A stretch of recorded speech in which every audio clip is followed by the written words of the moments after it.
बिस्मिल्लाहिर्रहमानिर्रहीम जी। सारे बुजुर्गों का दोस्तों अजीज़ों का बहुत शुक्रिया। खास तौर पर राजा ताहिर साहब का बहुत ही एक प्यारा अज का इकट्ठ है, बड़े इन्होंने मुहब्बत नाल सारे दोस्तों को इतने इनवाइट किया।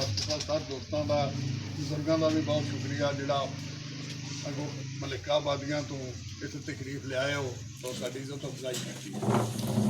इंशाअल्लाह ताला जिथे तक तुहाडे तरक्याती कामां दा तलक है, ये तुहाडे सामने ही है। साडा मेरे कोई बार-बार गल्लां नूं दोहराउण दी जरूरत कोई नहीं, हर चीज़ सामने है तुहाडे।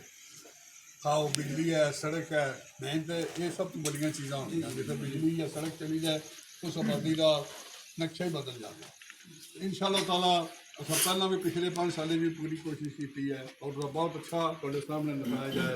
हुण भी जिहड़े तुहाडे बकाया काम रहिंदे किसी हवाले नाल भी है, सड़क है, बिजली है, कोई गलियां, इंशाअल्लाह ताला उस पर भी असी पूरी कोशिश कर गए हैं और वो तुहानूं जल्द उदा नतीजा सामने आए। मैं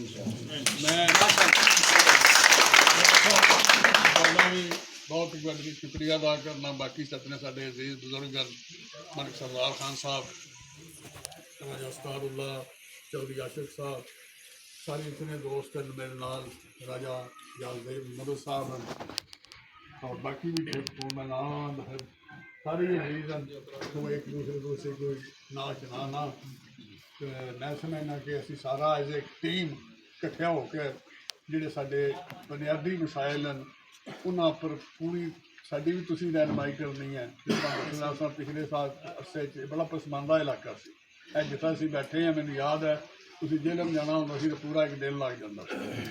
अज तुसीं जिसलै मर्जी है राती दिहाड़ी आओ, तुहाडे वास्ते कोई सफर का मसला कोई तो इंशाअल्लाह ताला असीं तुसीं मिल के तुहाडी रहनुमाई ते आने वाले टाइम में जिहड़े भी तुहाडे मसले उन्होंने इंशाअल्लाह हल करांगे।